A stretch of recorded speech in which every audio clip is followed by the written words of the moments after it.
이렇게 만나 뵙게 되어서 참 반갑습니다. 오늘 이렇게 함께 하나님 앞에 수요 예배를 드리게 되어서 너무 감사합니다. 결벽증이라는 병이 있습니다. 이것은 지나치게 깔끔함을 추구하거나 정리정돈에 집착하는 강박증입니다. 결벽증의 증상으로는 대표적으로 지나치게 자주 손을 씻는다거나 불결하다고 생각하는 것은 무조건 피하는 겁니다. 이런 사람들은 공중 화장실을 포함해서 공공 장소에서 공공 물건들을 거의 사용하지 못합니다. 심지어 심한 경우에는 다른 사람과 신체 접촉을 피하고 사회적인 관계를 맺는 데 굉장히 어려움을 느낍니다. 또한 개인용품을 누구와 나누어 쓴다든지 같이 쓴다든지 이런 것은 거의 하지 못합니다. 결벽증이 있는 사람들은 사회에서나 또 다른 사람을 믿지 못하는 성향이 있기 때문에 자꾸 의심을 하게 되고 불필요한 걱정을 많이 해서 폐쇄적이고 또 고립적인 특성을 보이기도 한다고 합니다. 그러면 왜 결벽증이 생기느냐? 그 원인은 명확하게 밝혀진 것이 없다고 합니다. 하지만 학자들이 추측하기로는 유아기에 부모가 깨끗하게 하라고 지나치게 강요했거나 위생과 관련된 엄격한 교육을 받은 경험이 있는 사람들이 그렇게 된다고 합니다. 또 하나는 참 특이하게도 심각한 스트레스나 외상으로 인한 충격 때문에 결벽증이 생기기도 한다고 합니다. 결벽증은 약물치료나 행동치료, 정신치료 등으로 치료될 수 있는 일종의 병입니다. 그래서 요즘에 이렇게 많이 치료를 하고 있다고 합니다. 우리가 사는 이 세상은 여러분도 아시는 것처럼 눈에 보이지 않는 바이러스로 가득 차 있지만 대부분 사람은 그 바이러스와 함께 건강하게 살아갑니다. 우리 몸의 면역 체계가 그것을 가능하게 합니다. 정말 모든 바이러스를 일일이 신경 쓰게 된다면 노이로제에 걸려서 정상적인 생활을 할 수 없을 겁니다. 아마 그런 경우에는 병원에나 있는 무균실에서 생활해야 될 겁니다. 우리는 공기 중에 퍼져 있는 이 바이러스를 인정하고 그것들이 우리를 해치지 않는 범위 내에서 그렇게 생활하고 있습니다. 정상적인 사람이면 다 그렇게 생활을 하고 있습니다. 오늘 성경 본문도 이와 비슷한 이야기를 우리에게 하고 있습니다.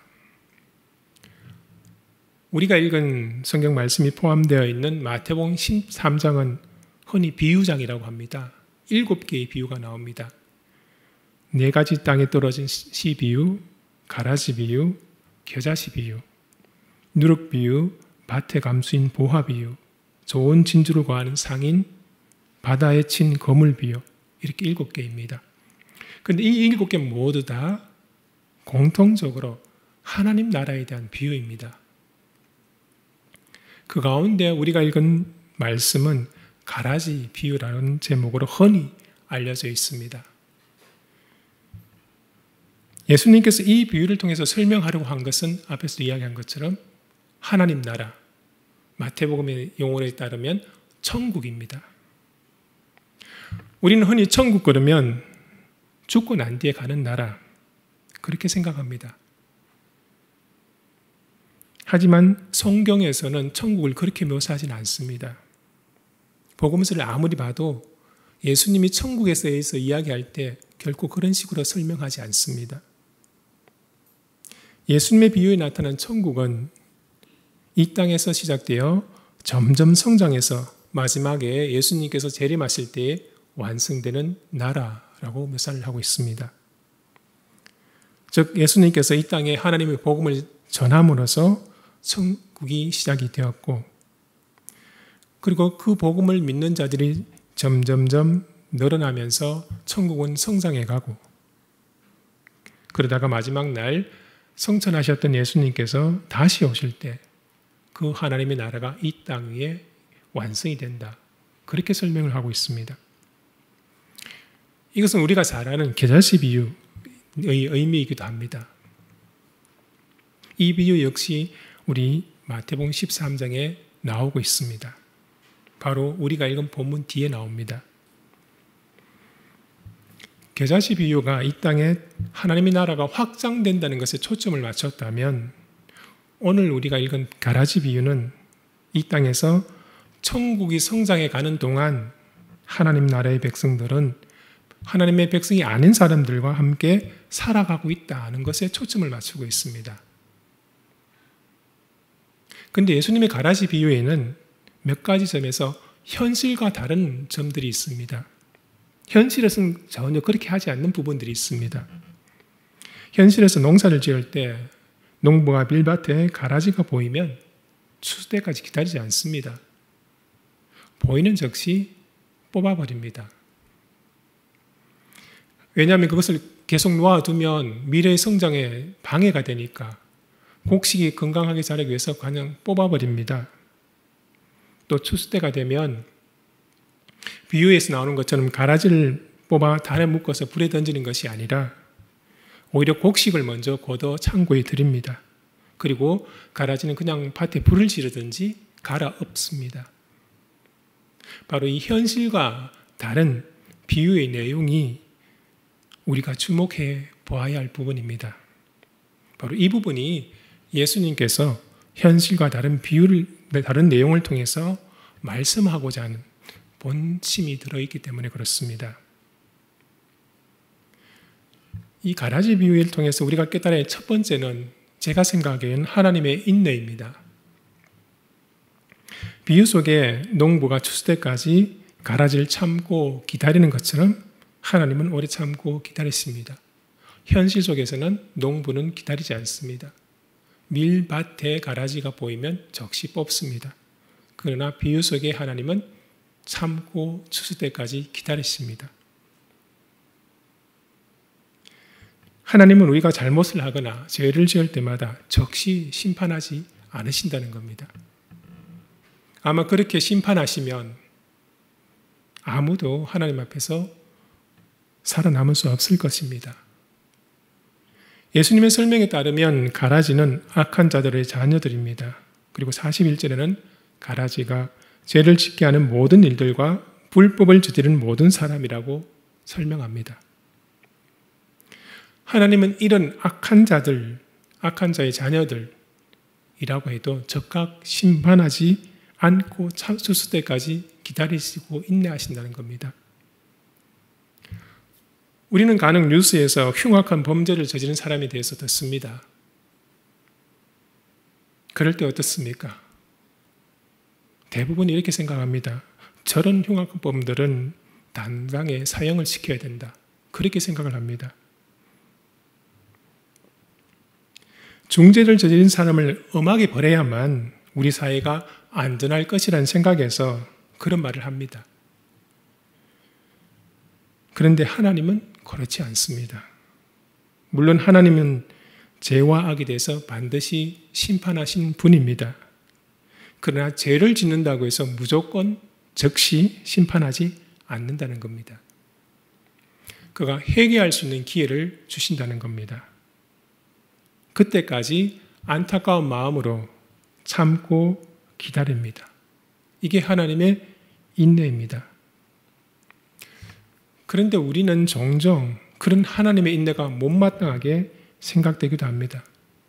저런 흉악범들은 빨리 처벌해야 우리 사회가 안전할 텐데 그렇게 생각합니다.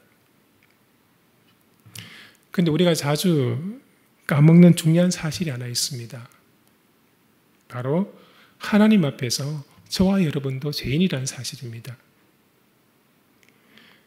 하나님께서 가라지와 같은 악한 자들을 참아주시는 것처럼 우리 역시 참아주고 계신다는 겁니다. 우리는 죄를 안 짓고 살 수 없습니다. 완벽하고 깨끗하지 못합니다. 하루에도 우리 마음속엔 여러 가지 생각들이 있고 악한 생각들이 수시로 일어났다가 사라집니다. 하나님은 이런 우리가 잘못 생각하거나 잘못할 때 적시 벌하지 않고 회개할 수 있는 기회를 주십니다. 다시 말하면 하나님의 인내 덕분에 우리는 죄를 짓는 순간 멸망하지 않고 회개하여 하나님의 자녀로 회복될 수 있는 기회를 갖게 된다는 겁니다. 어쩌면 하나님께서 보시기에 우리는 알곡이 아니라, 우리는 다 예수 믿으니까 알곡이라고 생각하지만 알곡이 아니라 가라지와 같은 자일 수도 있다는 것을 생각하면 하나님의 인내가 얼마나 큰 축복인지 모릅니다. 가라지의 비유를 통해서 깨달을 수 있는 게 두 번째는 하나님의 진실한 사랑입니다. 하나님께서 가라지를 당장 뽑아버리지 않는 이유는 곡식이 다치지 않도록 하기 위해서입니다. 가라지를 위해서가 아니라 곡식을 위해서, 다르게 하면 악한 자들의 자녀를 위해서가 아니라 하나님의 자녀를 위해서 그렇게 하는 겁니다. 종들이 주인에게 그러면 우리가 가서 그것을 뽑아버릴 거예요 라고 묻자 주인은 가라지를 뽑다가 밀을 뽑으면 어떻게 하겠느냐라고 말립니다. 이스라엘의 농업연수를 갔다 오신 목사님을 알고 있습니다. 그 목사님의 이야기에 따르면 이스라엘에 가보니까 그곳에 밀과 가라지는 처음 자랄 때 거의 구분하기 힘들다고 합니다. 어느 정도 충분하게 자라기 전까지는 이게 밀인지 이게 가라지인지 거의 구분이 힘들다고 합니다. 그래서 밀과 가라지를 두고 가라지를 뽑는다고 뽑다가 잘못하면 밀을 뽑을 수 있다는 겁니다. 그래서 주인도 그런 우려를 생각해서 가라지도 가라지이지만 밀을 뽑히지 않기 위해서, 가라지 10개 뽑는 것보다 밀 하나 안 뽑히기 위해서 그냥 내버려 둔다는 것입니다. 저와 함께 월요일마다 설교 준비 모임에 참여하는 젊은 목사님 한 분이 계십니다. 이분은 거문도에서 목회를 하시는데요. 거문도가 어촌이다 보니 교회도 그렇게 크지 않습니다. 교회 옆에 작은 텃밭도 있다고 합니다. 그래서 목사님께서 이 텃밭에다가 농작물을 몇 개 심었다고 합니다. 하루는 사모님께서 목사님에게 이 텃밭에 잡초가 너무 많이 자라서 농작물에게 피해가 되니 잡초를 좀 뽑아달라고 부탁을 했답니다. 그래서 목사님은 사모님의 말씀대로 텃밭에서 잡초를 열심히 뽑았습니다. 다 뽑고 나니까 이제 깔끔하게 농작물만 남았다고 합니다. 근데 며칠이 안 돼요. 다시 보니까 농작물이 대부분 시들어 죽고 딱 하나만 남았답니다.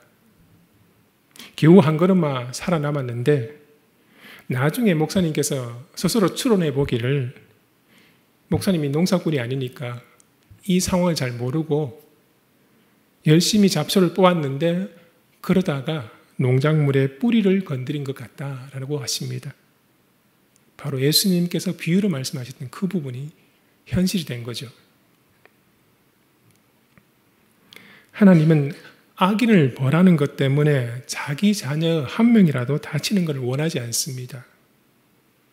하나님께서는 악한 자들의 징계와 처벌보다 하나님을 경외하는 자들의 안전과 보호가 더 중요하게 생각하시는 겁니다. 이것은 성경 전체의 사상과도 일맥상통한 이야기입니다. 성경 전체에 흐르는 사상은 하나님은 정의와 사랑의 하나님이지만 하나님의 정의와 심판보다 하나님의 사랑과 은혜가 항상 더 크다는 겁니다. 하나님은 죄에 대해서 심판하시지만 그거보다 죄인을 용서하신 그 사랑과 은혜가 훨씬 더 크다는 겁니다. 그래서 차라리 악인을 벌하지 않고 때가 될 때까지 기다리는 것을 택하신다는 겁니다. 누구를 위해서? 바로 자기가 사랑하는 자녀들을 위해서, 밀과 같은 곡식을 위해서 그렇게 하신다는 겁니다. 여기에서 하나님의 사랑의 진실함을 볼 수 있습니다. 가라지 비유를 통해서 깨달을 수 있는 세 번째는 곡식과 가라지를 구분하는 그리고 처리하는 그 권한은 하나님께 있다는 겁니다. 비유 속에 종들이 나옵니다. 이 종은 유대인들은 이 종을 경건한 사람으로 해석을 합니다. 그래서 소위 경건한 사람들이 또 혹은 목회자들 눈에 공동체 내에 가라지와 같은 이들이 보인다는 겁니다. 앞에서 잠깐 언급했는데요. 제가 월요일마다 여러 목사님들과 함께 예배와 강단이라는 책을 가지고 주일 설교 모임을 갖고 있습니다. 참고로 예배와 강단은 제가 일하고 있는 한국실천신학연구소에서 매년 목회자들을 위해서 교회력과 성서성과에 따라서 주일 설교를 할 수 있도록 수석과 설교 가이드라인을 편집해서 출판한 책입니다. 주석은 우리 현재 한국 여러 교단의 신학교에 계신 성서신학 교수님들이 맡아주시고요. 설교 가이드라인은 여러 교회에서 담임 목회를 하시는 분들이 맡아주시고 있습니다. 그래서 집단지성으로 목회자의 설교를 돕는 그런 책입니다. 이 책을 가지고 월요일마다 줌을 통해서 여러 목사님들과 함께 말씀에 대해서 의논을 하고 그리고 이번 주 설교는 어떻게 할 것인지 논의하는 시간들이 있습니다. 이 본문을 가지고 함께 논의하고 토론한 중에 한 목사님이 이런 질문을 합니다. 현실적으로 교회 내에서 가라지와 같은 사람 있지 않습니까? 아마 목회를 많이 하시다 보니까 이 목사님은 제 생각에 자기 교회의 어느 누군가를 생각하면서 이 질문을 하신 것 같습니다. 가끔 교회 내에 저런 사람이 어떻게 그리스도인이라고 할 수 있을까? 그런 생각이 들 정도로 도덕적으로, 인격적으로 심각한 문제가 있는 사람들이 보이기도 합니다. 어떤 목사님은 이렇게 이야기합니다. 교회만 그러냐? 목사님과 장로님들이 모인 노예에 가봐라. 거기도 마찬가지다. 그렇게 이야기를 합니다. 아마 이런 것들은 여러분들이 교회 내에서도 여러 번 경험해 보셨을 것입니다. 그런데 이런 생각이 굉장히 위험하다는 겁니다. 우리는 사람을 겉을 봅니다. 그 사람의 말과 행동을 보면서 판단을 합니다. 그리고 그 사람의 속마음은 알 수 없습니다. 더군다나 그 사람이 하나님의 은혜를 받아서 어떻게 회개하고 바뀔지 그 앞날은 아무도 모릅니다. 저와 여러분이 받은 하나님의 은혜와 그것을 통해서 내가 변화된 삶을 기억한다면 저 사람이 하나님의 은혜를 받고 앞으로 어떻게 바뀔지 아무도 장담을 하지 못한다는 겁니다. 그래서 어느 한 사람에 대해서 그렇게 속단하고 정죄하는 것은 굉장히 위험하다는 겁니다. 종종 나와 생각이 다르다고 또 다른 편에 서 있다고 해서 일방적으로 저 사람은 가라지와 같은 사람이야 라고 말한다는 것은 굉장히 문제가 있습니다. 그렇게 되면 교회는 굉장히 혼란스러워지고 서로 대립과 갈등이 생깁니다. 이런 문제가 심각해지면 어떤 경우는 교회가 나누어지기도 합니다. 이것은 교회 공동체가 그리스도 안에서 한 몸을 이룬 신앙 공동체라는 하나님의 말씀에 근거해서 볼 때 굉장히 잘못된 이야기죠. 오늘 비유에서도 보면 주인이 종들에게 가라지를 구분해서 제거한 일을 시키지 않습니다. 종들에게 가라지를 구분해서 제거하라, 뽑아서 내버리라 시키지 않습니다. 다르게 이야기하면 그 일은 우리의 권한이 아니라는 겁니다. 밀과 가라지를 구분하여 처리하는 것은 비유에서나 추수 때에 추수꾼이 하는 일입니다. 예수님의 설명에 따르면 예수님께서 비유를 설명하실 때 했던 말씀에 따르면 추수꾼은 사람이 아닙니다. 그들은 주님께서 보낸 천사들이라고 이야기합니다. 마지막 심판 때에 하나님께서 천사를 보내서 밀과 가라지를 구분하여 거둬들인다. 이렇게 설명을 하셨습니다. 다시 말씀드리면 밀과 가라지를 구분하는 것, 그것을 구분해서 거두어 드리는 것, 그건 인간에게 맡기지 않았다는 뜻입니다.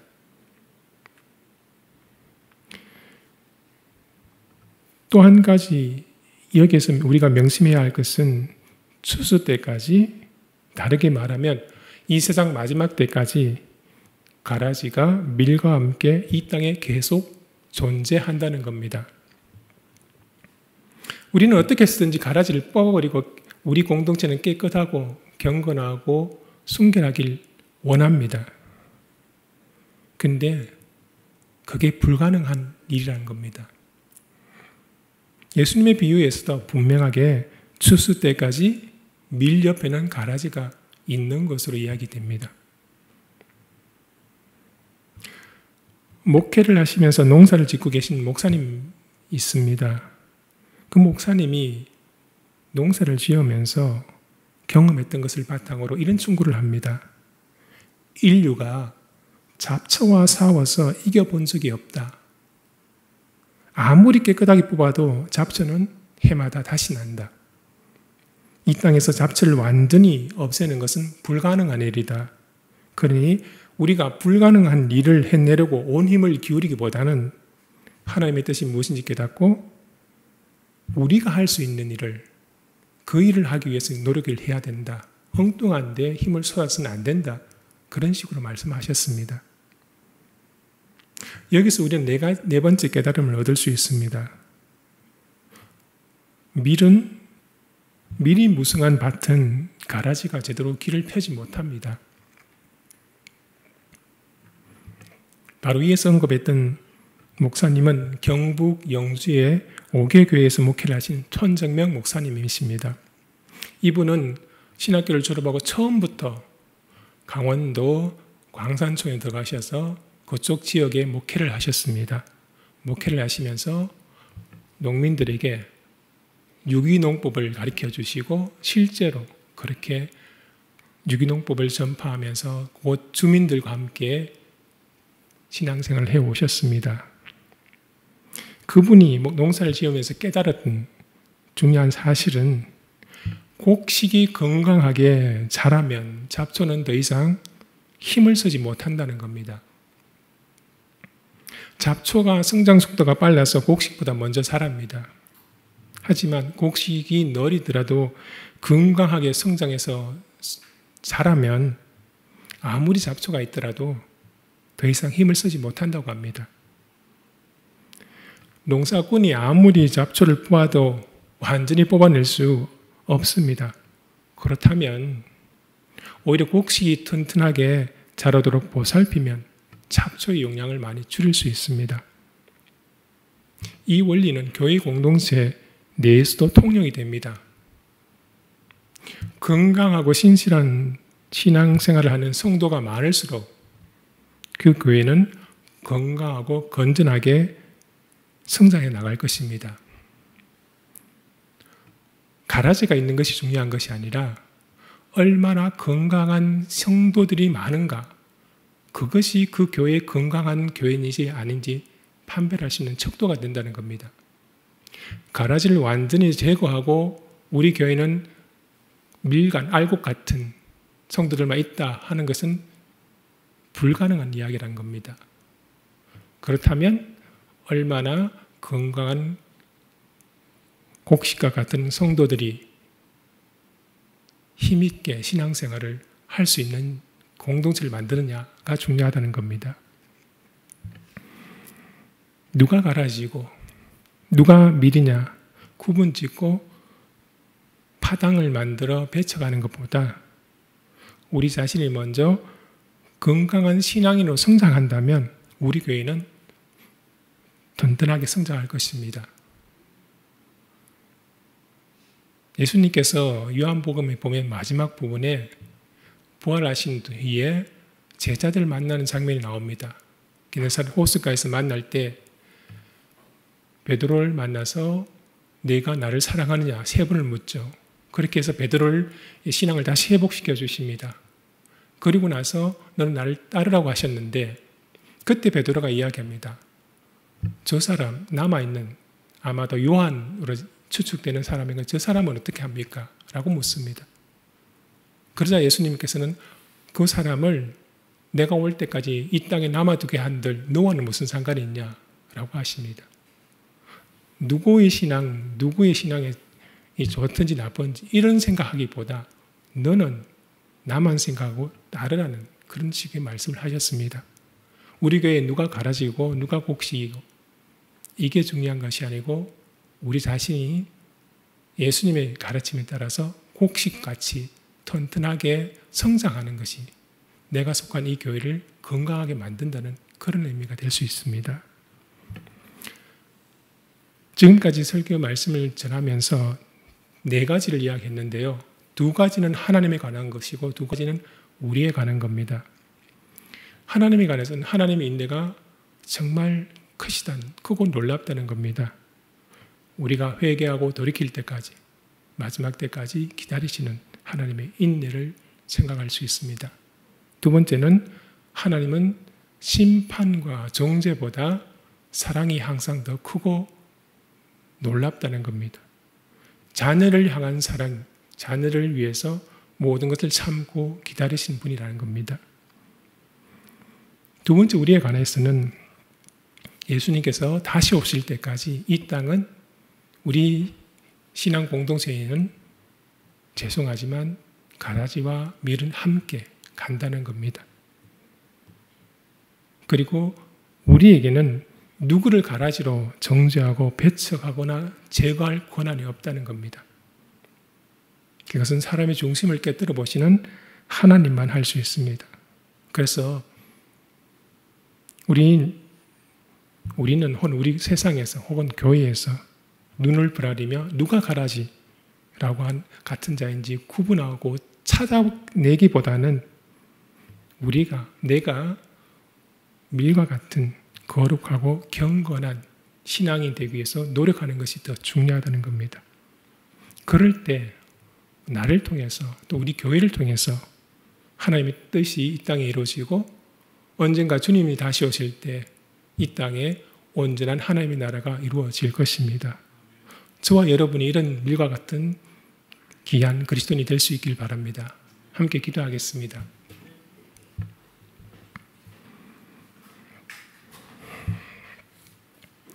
사랑과 은혜가 많으신 하나님 아버지, 저희들을 사랑하셔서 하나님의 귀한 자녀로 불러주시고 또 이 귀한 신앙 공동체에서 함께 하나님을 섬기며 신앙생활을 할 수 있게 해주신 것을 감사드립니다. 주님, 부족한 저희들이 하나님의 은혜로 주의 자녀가 되었습니다. 날마다 주님의 그 성품과 삶을 닮아가며 온전한 그리스도인으로 자라가게 해주옵소서. 주님 다시 오실 때까지 건강한 밀과 같이 신실한 그리스도인으로 자라게 해주옵소서. 그런 저희들을 통해서 이 땅에 하나님의 나라가 온전해지게 해주옵소서. 남을 향해 정죄하거나 비판하기보다 먼저 자신을 돌아보며 이 땅에 하나님의 뜻이 이루어지도록 노력하는 밀과 같은 성도들이 되게 해주옵소서. 예수님의 이름으로 기도합니다. 아멘.